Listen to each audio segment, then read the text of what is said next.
So I've recently finished Erasure by Percival Everett. This is the novel that was inspired by American fiction, or inspired to make the movie American Fiction, that was nominated for many Oscars last year and actually won for Best Adapted Screenplay.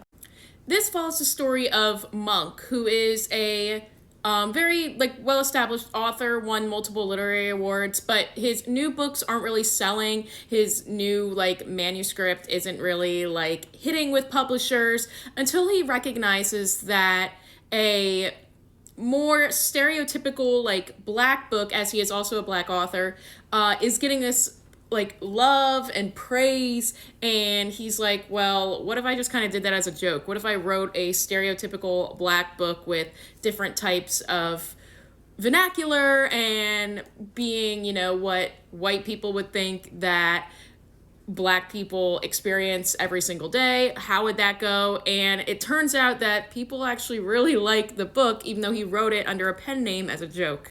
This was my very first Percival Everett book. I know that he had a newer one recently called James that's been getting a lot of acclaim, and I really did like this one too. I thought it was a fun story. I really liked how partway through the book he would actually give us the chapters of his book that he was writing as a joke, and that was really fun and interesting to see just the kind of differences between what he was going for when he was telling the story of Monk and then how exactly the novel was coming out at the end.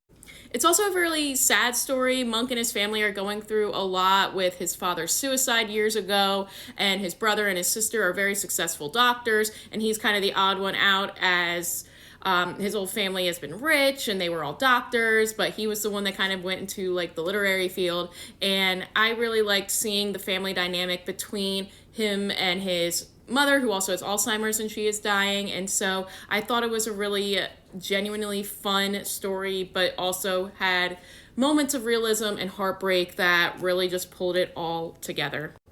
At certain points, I don't really think I flowed with the writing all that well, and I think that's more of a me thing, not a him thing, but it did take me out of the story a little bit. But I still highly recommend this, especially if you liked American fiction. This is where it all started.